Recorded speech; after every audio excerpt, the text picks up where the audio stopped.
going on, y'all? This is the Cover 3 podcast, and Danny, we're live, man. But everybody's kind of back in the studio, or at least two of us are back in after some pretty crazy travel weeks we've had, and Danny's back from the draft. And got a couple comments here already in the comment section. That is awesome. See Alex and Shot there. Free Chip. Actually met Parker yesterday in the Atlanta airport. Was coming back from a funeral, and he was like, "Hey, is Chip really? Is he really suspended?" I was like, I mean, I can't really comment on personnel matters, man. Right. But, exactly. That could be an HR violation. So you don't want to do that. Did you know I don't know if you know this. You know, I had my first hole in one this past weekend. Dude, that is awesome. What was the setup? So I was at a Hoopy Match Club outside of Cobbtown, Georgia, middle of nowhere. I'm telling you, this is the most remote golf course I've ever played in my life. It was sensational. Phenomenal experience. But I was playing there with a massive group of guys, like a Ryder Cup style tournament. And 13th hole on Friday the 13th, playing a Titleist 13 ball, knocked it in from 192 with a 5-iron.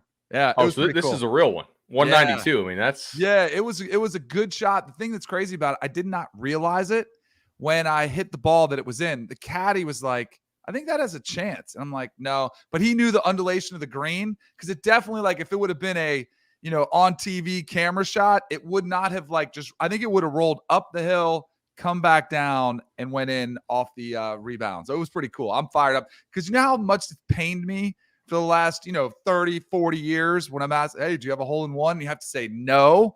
It's brutal. So finally get off the schneid, and hopefully they come in bunches now. Fired up. Oh, dude, there's a guy at my golf club. He's got like 7, and they're all in the same hole. It just sets up for him perfectly. I've been on 4 when he's dunked on 3. Like, yep. Like, okay, again, wow. That's insane. Joe got another one. Oh, we had a tournament on Saturday, a little Ryder Cup style thing. It was a good time. And this year I was a captain for the first time, and it went to sudden death. And so we had to play number 4, which was the number 1 handicap hole. It was like 465.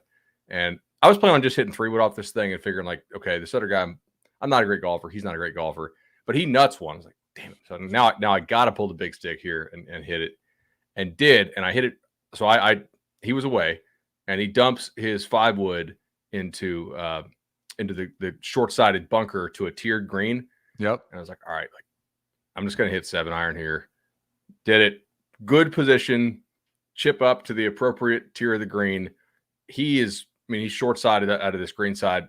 He, of course, puts it on the top shelf, putts down to like 14 feet. So I'm like, okay, like it's not a great putt, but and then I 2-putted and he almost dunked on me. And, really? That's what I love about match play. Like the back and forth, you feel like you're in a good position, and the guy, chips in, does something crazy, drains a 40-foot putt, and all of a sudden it flips right back on you. It's the best. Love it. It really, and you could reset after every hole, especially if you've been having a couple. It's like, all right, that was a little loose. We need to lock back in here. That's great. Oh man. So Joe Klatt seemed to confirm to Andy Staples that Texas and Alabama are going to play at noon. By saying, I think he said, like, hey, it's in the name of the pregame show. Yeah, they're trying to do a good job promoting their show, their studio show. They're trying to compete with College Game Day. They've done a great job too, I think, of creating a little niche for themselves with that big noon kickoff show, and then putting these premium matchups in the noon window to try to build the pregame show. And I think it was a risky move, because I think most people were like, a long time, remember, it was the Big Ten, it's going to be a sleepy noon game. It's kind of not the top. You're not going to see Ohio State in that noon window. It'd be, one of the lower tier teams. And you'd think of like Iowa, Minnesota forever. It was like it had, ESPN2 noon kickoff forever. Now they've come out and put the best matchups at noon. And I think it's been a strategy that's worked really well for the network side. I think the highest rated game last season from any network was the Ohio State-Michigan game, which kicked off at noon on Fox. So it's working from a TV standpoint. But what I think is really interesting is that I don't know if the fans love the noon kickoff. Like, that's the thing that I think is an interesting dynamic, is that fans got to get up early. There's not as much time to tailgate. little bit more of an issue for the fans, but the TV networks no doubt love it. And I think you're going to see more of these matchups put at noon as well. Exactly right. I mean, if you ever wanted a reminder that TV money is bigger and more influential than fan and booster money, it's Alabama and Texas playing at noon, or in that time zone, 11. Right? Like that's not an East Coast game. Right. Both those are Central Time Zone schools. So, you could have an opportunity for a great tailgate. Now, if you're gonna have a great tailgate, you're gonna have to set it up real early. I mean, you're kind of kegs and eggs in that thing, and then hopefully just leaving that thing up and continuing the party afterwards. But Fox really they have something there because ESPN, the other traditional carrier of most games, like CBS has long had the 3:30 SEC game locked up, and that they obviously know people are going to flip over for that. But I mean, if you have a broadcast network, like traditional network, and you have it all to yourself, because ESPN doesn't really put big games on the noon window. And Fox, I think, looked around, looked at that market inefficiency and said, okay. The other thing is, with that pregame show they do, I do think that they've been doing a better job. Like they've been closing the gap on game day somewhat, right? And people, if you can get people to stay on your channel, that's so huge. Why does ESPN's ESPN regular game rate so much higher than their ESPN2 game in the noon slot? It's not necessarily because that game is so much better. In fact, sometimes they'll put a better game on ESPN2 than ESPN. It's because people leave their TVs on. And if you're already on Fox pregame, you're probably just going to watch the Fox nooner, especially if they take and put the effort forward to put the good game on there. So I think from a business side, it makes a lot of sense. But this rolls into a poll question that you put on Twitter down. I don't know. I didn't catch the XM show this morning. Did you guys discuss it on there as well? You had, what was the best time, the best kickoff time for a college football game? So we talked about it from a couple different perspectives. One from a player's perspective and one from a fan perspective. Now, I was aligned with the fans. My co-host, Dusty Dvorak, was not. He said he loved the early kickoff, get me in, didn't want to sit around all day, get me in, get me out, game's done. Like wake up out of bed, go to the stadium, get warmed up, and you roll. I didn't love getting out of bed early. Like I always, for noon kickoffs that we did have, I was always kind of sleepy. We had to drive in from Thomasville, as you know, and that's where you guys stayed, right? Yeah, so we stayed there the night before Friday night before the game. So you'd be driving back and kind of be back asleep, and it just felt like it took a while. I didn't drink coffee at the time. I didn't drink coffee till I was like 28. That's what I needed back then, was a good swift kick of caffeine. But I didn't love it. It was a little bit hotter, so it always kind of became an issue. My centers, would sweat, so you get like massive, sweaty 300-pound guys sweating all over the ball. I didn't like that aspect to it. My favorite was the 3:30 window because you didn't have to wait all day to the primetime window. You didn't have to get up so early, so you could wake up at a reasonable hour. You had some time, and yet you get to the stadium. There's a good atmosphere. And then the best part about it for me was after I was done, could still go to dinner with my family if they were in town. And then even after that, go meet out the fellas, reunite for a little celebration, have a good time that night. And it was good.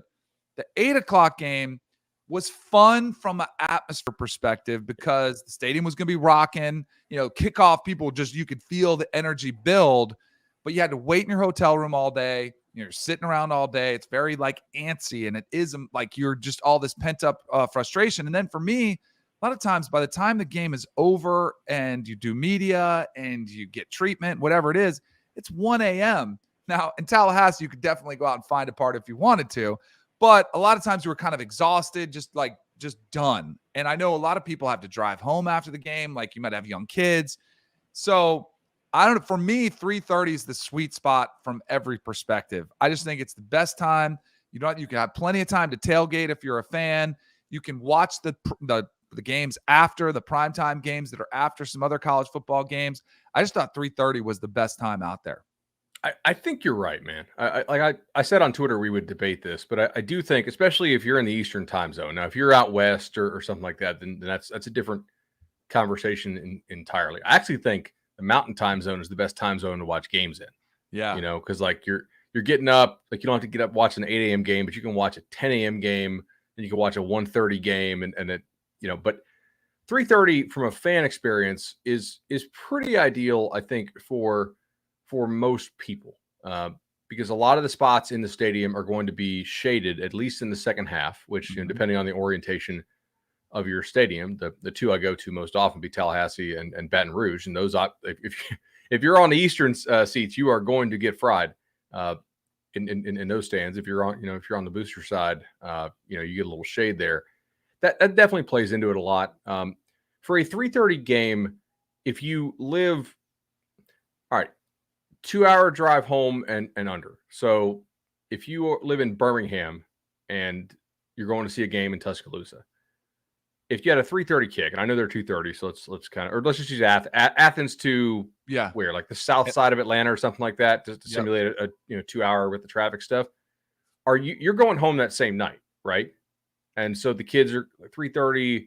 You're probably leaving the stadium at 7:30.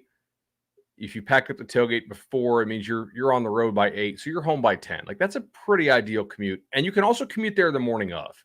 I think, as long as you're not coming from more than like 2 hours away. Noon almost necessitates a hotel. That was a big response where people were like, cost, because you don't get extorted by the local college town hotels that are charging 3 or 4 times what they charge, right now. Minimum. Like that's like, and so like, or a lot of people, because cost, college, the attendance at games has been down. And I think the number one thing I think people have complained about is cost, how expensive things are getting. Ticket prices are up because they've built on you, but adding in these additions, and they've got everything has a new, they want to add new, and it's food is expensive. So if you can cut a major cost in lodging and not have to stay there, 3:30 is the perfect time, because you could come in the day of, you could get there plenty of time, leave your house at 9. You get there at 11 or 12, start tailgate and go to the game. And like you said, you're home at 10:30, back in bed, and you saved a boatload of money. So I think that 3:30 window is the sweet spot. Here's what I was probably most surprised by the poll that I put out there. And it's got pretty good traction. Like, there were a lot of college football people that chimed in on it. 3:30 is the number one spot. 64% preferred, was the optimal kickoff time in college football. I would have guessed, now this would have been a guess before this poll, that the primetime window would have been second. Like, nobody wants to wake up early. That would have been the second spot, but it was not. Noon kickoff came in second with 20% of the vote. And then 8 o'clock primetime game for college football, just 16%. So I was a little bit surprised that noon took precedence over the 8 o'clock window. Danny, did you word this as attend a college football game or view? I said, is this only for people I who left are it going? a little vague. I said, what is the optimal kickoff time for college football? And so a lot of people chimed in and said, if I'm going noon, if I'm watching on TV, 8. Like, there were a lot of response that would have, like what you asked, like, differentiate between attending and watching on TV. Because I do think if you're going to watch a game, absolutely prime time, you have drinks, you can have a party, you can have a get together. If the game's over, you turn it off and you go to bed. Like, I think there's a lot of attraction to that one, but I just left it kind of open to see what people would say. And a lot of people did chime on that. A lot of people chimed in too, saying I've changed. Like, like when you're a college student, it might have been 3:30 or 8, but as a parent or as an adult, it's changed to noon. So I thought that was a pretty interesting response from a lot of people, saying it all depends on what point of life you're in when you're asking that question. That is 100% true. As somebody who just took a 6 a.m. flight with 2 kids under 2 years old, I can't be staying out super late anymore. From a media perspective, and this is really probably relevant to about 7 listeners we have, I can't tailgate all day because, like, I think you can have a couple pops and still go up and do your job. Like, you're covering college football, right? Like, it's, if you know what you're watching, you know what you're watching. But I can't tailgate for 7 or 8 hours and then go into the game, because you're, like, especially in a lot of the warmer weather climates, you're sweaty as hell. And, like, you can't be looking all disheveled. But for those 3:30 games, you can actually, as long as you don't go out too hard on Friday, you can get up, you can play 18. Get back to the hotel, shower. You can get like 2 hours of tailgating in and then hop into the game. Like, that's, I'm jealous of SEC guys, though. Have you seen the SEC kickoff times? That 5 o'clock time on the SEC, that's pretty good, man. That was a popular write-in vote. Yeah. I know our Josh Pate had said, I think he's been on that. Peter Burns, the SEC Network, he said 6 p.m. is the best time. Now, if you that as a, I just did not. I should have put it on there because I think that might have won if There's we not had put it enough on of them. there. It's not mainstream enough to be a real option. But wouldn't you say there's an opportunity there? Like if you created it, that like let's say one of these, streaming players, which I don't know if it's a realistic option anyway, or let's say the Pac-12, like they wanted to become relevant again, right? Like they're trying and they tried the 9:30 kick, which I think was the dumbest idea. Local 9 a.m. local kick, I think was the dumbest idea I've heard. But if Hey, they were fans. saying that they were trying to create a niche, let's say why not go for that sweet spot, the 6 p.m. where, and maybe you don't like at the start of the game, you don't get that many because the 3:30 games will be winding down. But if there's a blowout, if you have an attractive one, then people tune in and they might stay with you until the end of your game while the primetime game is kicking off. I thought that was because I do think that 6 p.m. window is a really sweet spot. Weather perspective, it's cooled off. You have plenty of time to tailgate. It doesn't get home astronomically late, like at midnight where it's too late to drive home. You could also, you could tailgate a little bit after the game if you want to do that, have a party. So that 6 o'clock write-in vote might have been one of my favorite ideas. Yeah, 100%. I don't know where. I think I'm noon over 8 for the most part, except like if it's a really, really big game, I do feel like it needs to get that night game treatment. All eyes on the set, the build up all day. I tend to think you have less of a chance of, at least where we live, of actually having rain in the evening, or if you have, maybe the field has dried out a little But bit. how many times, like, I think you don't take into consideration the students when you do a noon kick or an 11 a.m., because I know for me, I wasn't getting out of bed. Like it's a struggle in college to get out of bed before, 9, 10 o'clock. The only way I was doing it is if I had class. And if I had an 8 a.m. class, it was 50-50 whether I was going to make it to that class. Good luck trying to get college kids to fill up and be ready to go, well lubricated by that. No, they'll do their job. They'll get ready. But how many times have we referenced a sleepy noon kickoff because the stadium's not going to be full yet? Yeah, the band is playing, but if you got Chief Osceola out there and Renegade, it's just not quite the same if the student section isn't jam-packed or they're dotting the I. The students are going to lag a little bit with that early ones because, they've had a great night out Friday night. Right. They've been out till 2, 3 a.m. They want to sleep in and they can do it. I just don't think it's optimal. I think we don't think about the students then, which are probably the last people that anybody thinks about anyway. But from a crowd standpoint, like those are usually the loudest fans at the game. So I think that's why I think that noon kickoff, those games are just a little bit sleepy because of that, because the students are literally sleeping. You're making an argument here for having big pledge classes, right? Yeah. Having those pledges set up the tailgate, you roll up there as an upperclassman. All right, give me my Bloody Mary. Okay, I'm gonna have one or two of these. I'm gonna walk over to the game. I'm gonna be there on time, and then like I'm really doing most of the tailgating if I'm a college student. Post. By the way, I don't know the name of the business. Incredible idea. Have you seen those companies that set up the tailgate for you? I was in Austin. We had that at Bama when I was in law school there, and I was like, why hasn't this come to Florida State yet? It's right. They need to get it. It should be franchised. They have it there now. It should be exploding across the country because they set up and it's all tailored. Just like if you have 8 people, they bring up the right tent size, they set up your TV, they get the right amount of food. It's all waiting for you. Show up, you start eating and drinking, and you're ready. If you have a massive party of 40, they'll have a tent for that, multiple TVs, bar, like it's all set up. It is so nice. Like I can't believe that thing hasn't, and I'm sure it probably has taken off, but what a fantastic idea. I think you got to have it has to be in the right spots on campus. So at Bama, they had it on like all over the quad. It just made perfect sense, right? Like you'd park elsewhere, you'd walk up. The walk's not so bad when you're not hauling a ton of stuff, or you'd pull up, drop your stuff off, and then go park elsewhere. So you didn't have as many folks, parking on the quad there.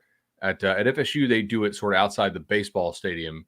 And you could do it on the IM fields. There's a little bit in the weeds for a national pod. However, I will say, public service announcement: if you see one of these tents blow over and rip a little bit, as I saw, remember we were talking about how windy the FSU spring game was? Yeah. Don't just go up to it. Like, that's actually really probably pretty dangerous. Like, all these drunk people are like, oh, look at this tent. Like, I don't want to be the one that catches a pole, which is basically being dragged by an enormous sail to the head, right? Like, that's, guys, like, what are you going to do? You go pull out your Spider Co and just slash this thing. Oh gosh, I did not know that. Good heads up though. I didn't know that. I would have been up there like, oh, it did kind of jerk around a whole. I was like, okay, this is they should have secured this thing a little better. I don't know how we transition out of that into pods. Maybe don't hit your pod so hard before you walk up to that or something. That's a terrible transition. Jordan, do we have an ad read today? Look in the private chat here. I don't think we have no ad read. Watch The Offer on Paramount Plus. The Offer. All right. The other thing we really wanted to talk about today, and we'll probably talk a little maybe comment section questions here. Appreciate everybody watching us live on YouTube. Like and subscribe on YouTube is the move. And we didn't really tweet this out a whole lot today, so most of the folks who got here early are subscribers, and sometimes we just go live, without a whole lot of things. Kind of a little appreciation to our subs, mainly because Danny and I figured out we were going to do the show like literally yesterday.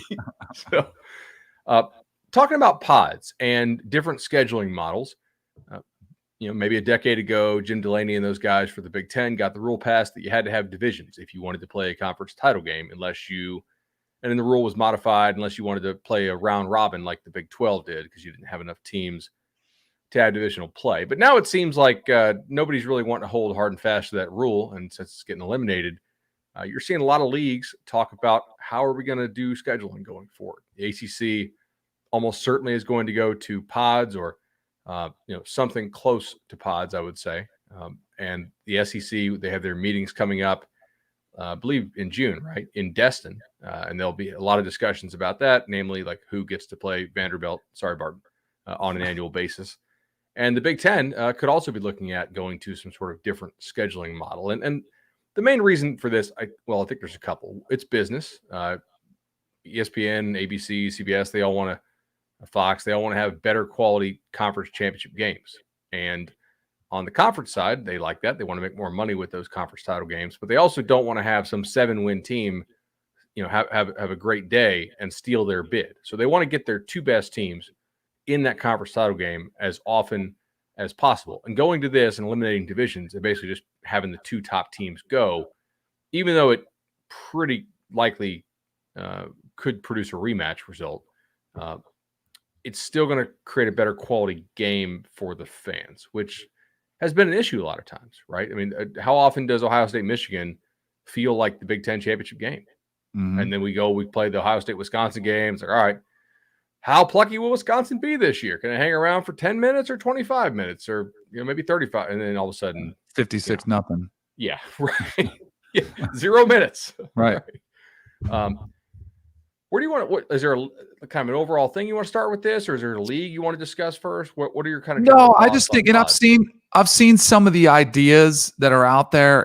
People have guessed at what it would look like when Oklahoma, that's kind of what started it, right? Oklahoma, Texas to the SEC. Well, what do they do? Are they going to do away with the, and then all of a sudden this pod system was kind of floated out there.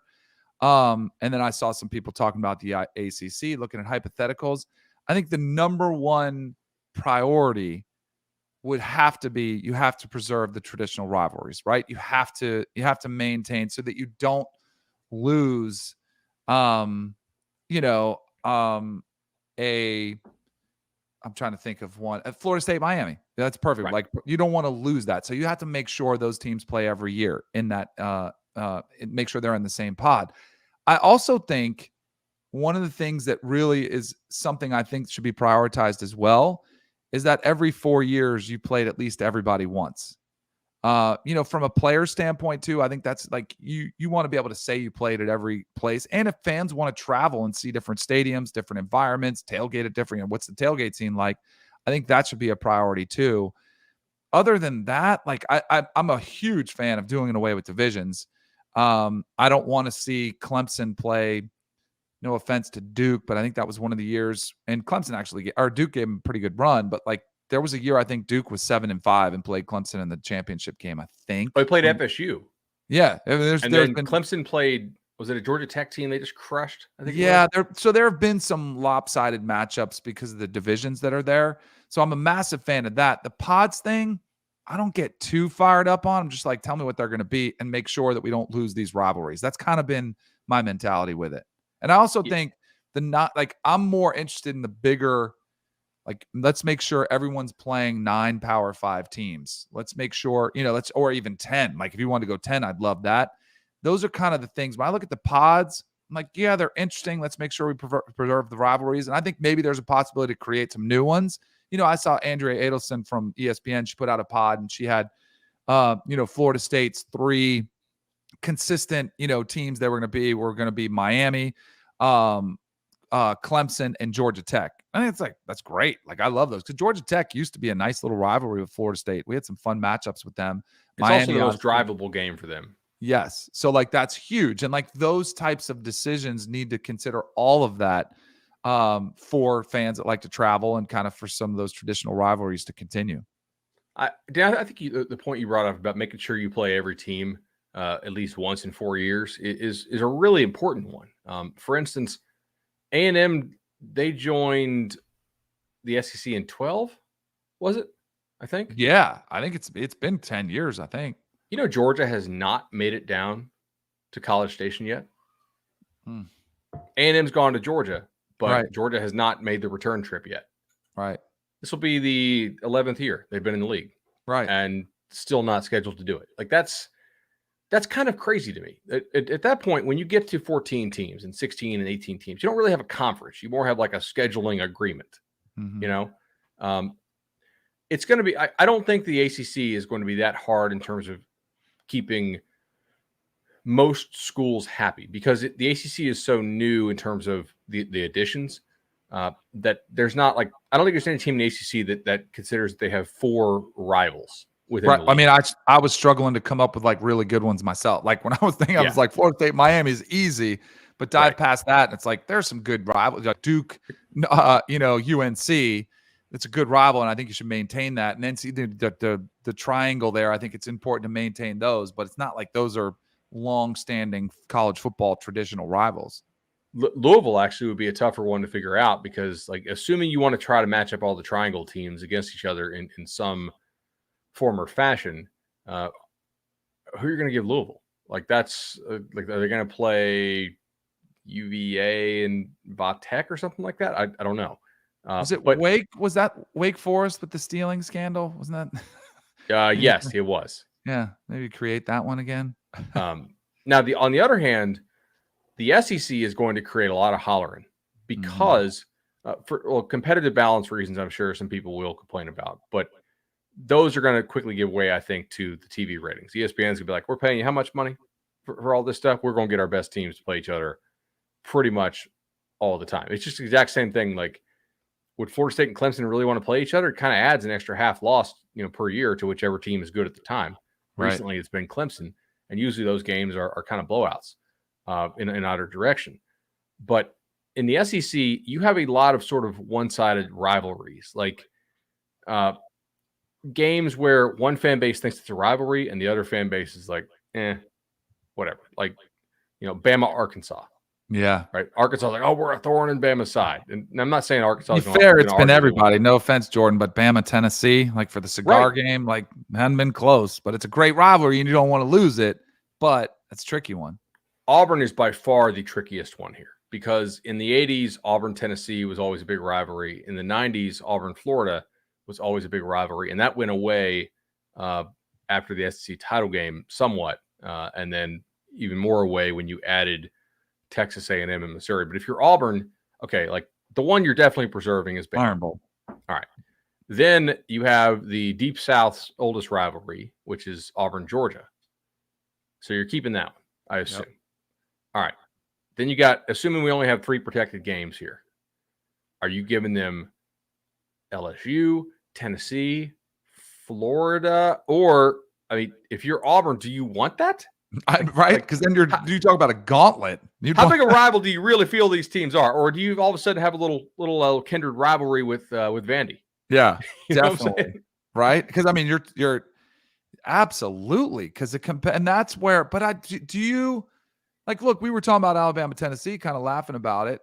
I mean, there was a time when Tennessee was a powerhouse. And like, do you trust the cyclical nature of college football, or do you try to do it where things stand right now? I mean, it depends. Like, is Bama going to treat the post-Saban hiring cycle like they did with Bear Bryant, and they just like try to hire anybody who ever knew Nick Saban? Like, right. if so, then yeah, I think it'll even out. If not, then they have pretty good Jordan, resources. by the way, is chiming in, said, "Who cares about the Bama Tennessee rival? He wants to do away with it so they can dodge him every year," which is probably the smart thing to do as well. So, I mean, Tennessee Georgia is a rivalry that I think Georgia fans would like to keep. I think Tennessee fans would absolutely insist on keeping. Mm-hmm. Tennessee Florida, I think, is one that you would want to keep just because Florida, over the last Georgia, Florida, Georgia, you got to keep. Georgia stays. Yeah. That's probably like they're at the priority ranking. It's got to be Iron Bowl. It's got to be Florida, Georgia, Alabama, LSU. See, that's one. It's like it's a recent rivalry, though. Right? Like, it wasn't anything in the '90s. It really wasn't anything in like the aughts. It's just like the last 10 years, right? Basically, when it was the game of the year. Which, if you Yeah. lost, like, you'd replace it with something else easily. Right. And then you schedule them then I think there is an aspect of it. If it's not a long-standing historical rivalry, when you do come back to it, man, it adds a lot of juice to it. I agree. Some of these are more difficult to figure out. Egg Bowl, that's a good one. Jordan said, yeah, that's one I think you have to, like, the state rivals. I think you have to maintain those. We need Texas and A&M, right? Oh yeah. Like, what we let you in we let you in Texas, we let you in A&M. Right. You guys are playing. Absolutely. You got to do what's best for the conference at that point. Oklahoma, Arkansas, Oklahoma, Texas, Oklahoma. Yeah, who's the other one? But again, do you throw them I don't want to say a cakewalk because there aren't many cakewalks in there. I don't think if you're getting Texas and Arkansas for Oklahoma, I don't think you need a cakewalk. Like, that's probably the 5th best and 12th best team in that league. Like, yeah, Auburn needs a cakewalk. I mean, I might give Oklahoma like I don't. I guess, do we count Kentucky as a cakewalk? Probably not. I mean, historically, yes. Currently, probably no.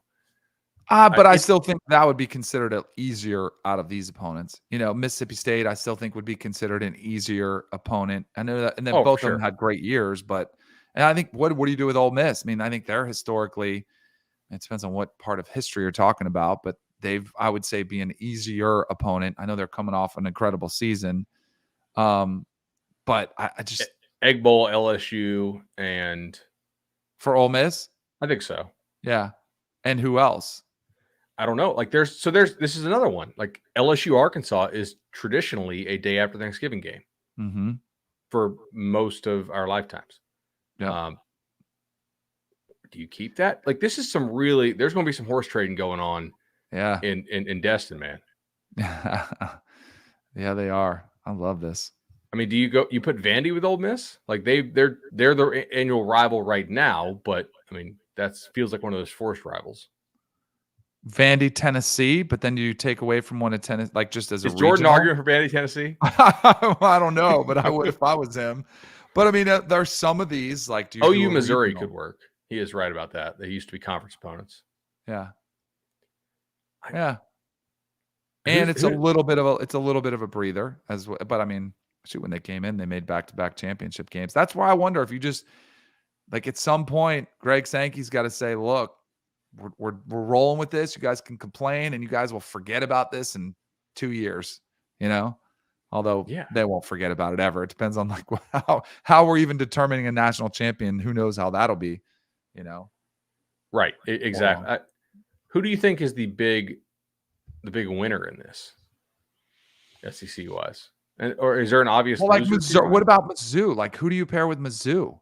Like, I think some of these programs, like a Mizzou, might be the big winner because, like, it's just, who are you going to pair them with? Kentucky, South Carolina might be a big, like, who do you pair South Carolina with? So some of these teams that don't have, in-state, long-held rivalries, and you kind of get the leftovers of the regular season matchups. See, this is a perfect one, Denny. Exactly. This encapsulates the one fan base thinks it's a rivalry. The other fan base does not, more than almost any school out there. South Carolina, Florida is not a rivalry for Florida. Right. It is for South Carolina. South Carolina, Tennessee, I don't really think is a rivalry for Tennessee. It probably is for South Carolina. South Carolina, Georgia, same thing. Georgia fans don't consider South Carolina a rival. They consider them like an occasional annoyance, So South Carolina's gonna be like, we want this team, we want that team. What might end up happening is like you give Georgia Auburn, you give Georgia Florida, and you give Georgia South Carolina because South Carolina needs to feel like they have a rival, and Georgia's like, we want a breather. Right. Yeah. And then you keep Tennessee, Florida. Do you stick Florida with LSU, Georgia, Tennessee? Like, that's kind of tough. Kinda. I mean, assuming Tennessee can get its act together for like, but they're trending in the right direction. Agreed. And there was a time when, Tennessee was, again, like you go back 20 years, Tennessee was good. Like, it's not there. They got this collective going. They want to be big. Tennessee wants to be good. Yeah, like, they're not screwing around. They got the want to. They got the desire. Now they got the finances. It wouldn't surprise me at all. I think the biggest losers are like, it's probably like a South Carolina, Missouri, because they're not getting, like, the chance that they get to play like Kentucky. Like every year, Missouri gets Vandy, Kentucky, South Carolina, and the reverse for South Carolina. Like now, the chance that they get to play like 3 of the bottom 5 every year is reduced. Is there any doubt that even when we're discussing these pods, the schedules will get harder in the SEC?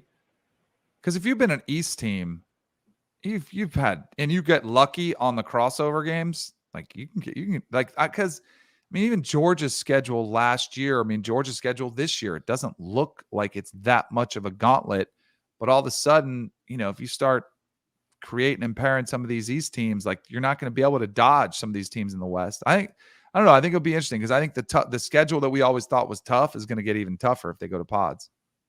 I think you're right. Like on average, the East teams will have tougher schedules, and like the West teams, like Auburn could have a much easier schedule on average. Mm-hmm. There's some years in which Auburn has to play Georgia, Bama, LSU, Ole Miss, A&M, and then Florida. Right? Like that's kind of tough for the Tigers. You can be a really good team, like you can be a top 15 power rated team and go 7-5. With just a couple bad breaks there. Yep. But yeah, that is really tough. Chat section here saying the live commenters, if the SEC kept divisions, you would have to send Bama and Auburn to the East, would be really uneven. Yeah, I don't think they're going to keep divisions at this point. Like they're not going to have 9 team divisions. That'd be kind of crazy. Right. It's almost a definite. And then we're doing away with divisions, right? Yeah. Yeah. I think the Big Ten is not the most contentious one, but maybe the most interesting one, right? Like if you're a Rutgers fan or a Maryland fan, you got to love this. Yeah. Maryland can do everything right. And what's the best they're going to finish? Tied for 3rd in that division? Maybe. And in the Big Ten West, a lot of those teams have stayed in the consciousness simply because they don't have to play very many of these East teams. Right. And the schedule's kind of, it's not a cakewalk, but it's if you play well, there's just not teams, bless you, by the way, that if you play well, there's not like teams that are going to beat you if you're playing your A game. Now you're like, you can play your A game and lose. And that's currently set up. If you're a good West team and you play your A game, you're not losing. If you're Ohio State, you want to keep Michigan. That seems pretty obvious. Do you keep Penn State? Or Michigan State? I would say those top 3. But then is that you talk about the competitive balance, right? And 3 of the toughest, like that's been all we've talked about is the strength of the Big Ten East. How do you break that up? Like you don't want to keep, then it'll be just, we'll be talking about that pod the whole time, right. And you want to try to break that up. So I don't know if it was because Michigan's a lock. You have to keep that one, the game. Then what? I think it's probably Penn State. Yeah. Like Michigan State, Ohio State, I think is much more of a rivalry for Michigan State than it is for the Buckeyes. Like, do you, if I asked, Buckeye fans don't consider them a rival. I was doing a pregame. I was doing the pregame studio on ESPN and we were leading into that game. And I said some comment like said most of these Michigan State players, they probably wish they could have gone to Ohio State, and then they went to Michigan State, so they got a chip on their shoulder. And you would have thought you would have thought I said something so bad about it. They're like, what do you mean they couldn't go to Ohio State? These players chose Michigan State over Ohio State. And I'm like, really? Are you sure about that? I mean, but that's to your point. Michigan State fans 100% think it's a rivalry with Ohio State. But in reality, it's not that close. You really, in the Big Ten, you honestly, I think, in the East, you could pretty easily get away with just having 2 protected games a year and then rotate everybody else. You play everybody else a lot more often. In the West, it is difficult because you have all these all these very fun, interesting trophies that I always seem to forget about. But like, which Big Ten West game does not feature a trophy? Right. I guess Northwestern is not totally in on the trophy game stuff, but I mean, Illinois has random. This is where we need Tom for this, but yeah, I mean, I'd have to look up all the names of them. Michigan, Minnesota is traditionally a game, so like maybe, but you're going to give Michigan, Ohio State, and you're going to give Michigan, Michigan State. So like Michigan, Minnesota is a game. I think that they play for an axe or something like that. I think, or maybe that's Wisconsin. I always forget all the games. I apologize. Although if you give Alex, well, we have an actual Illinois fan in the chat here. Alex says you got the bronze pig. I'm looking at there's nice. A lot of them here are on there. The Purdue Cannon, Illinois they have a trophy for everything. That's what I'm saying. Old brass spittoon, Indiana, Michigan State. This is a real one. $5 bits of broken chair trophy, Minnesota, Nebraska. These are even off the rails. I didn't even know some of these were out there. George Jewett Trophy, Michigan Northwestern, Heartland Trophy, Iowa, Wisconsin, Paul Bunyan Trophy, Michigan State, Michigan. Note about that one. The Floyd of Rosedale, like every single game in the Big Ten has a trophy for it and name. But at that point, you got to just be like, all right, you just don't etch it in there every year. You do it every 4 years or whatever it comes around, and you go back to that. Well, it just means more for that time you play them. So what if we did this? The head coaches, impromptu at the coach meetings, we give them a little quiz. If you can't name the trophy for that game, it doesn't continue. For the school you coach, yeah, exactly. Great idea. Then, like we work in the sport and we can't. Yeah, we really can't do it.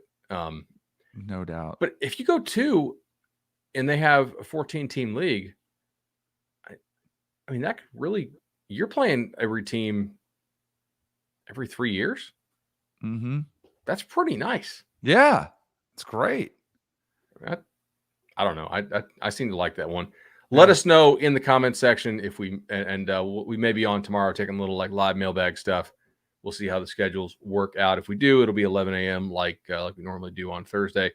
Let us know in the comment section if there's any games or rivalries that we missed, and also let us know what team you root for when you put that down, so we can see if it's a rivalry that's like actually a rivalry or just a rivalry in your own mind. So we kind of column A, little column B here. Danny, man, enjoyed being back live. It was fun. Feels good to be back live. I cannot. I'm so ready. This is the time of the year where you're like, just give us games already. What do we have? 13 weeks? I saw somebody. How many Saturdays we have? We're getting close. 13 Saturdays, man. Nice. All right, buddy. Enjoyed it. We'll see you tomorrow, maybe. See ya.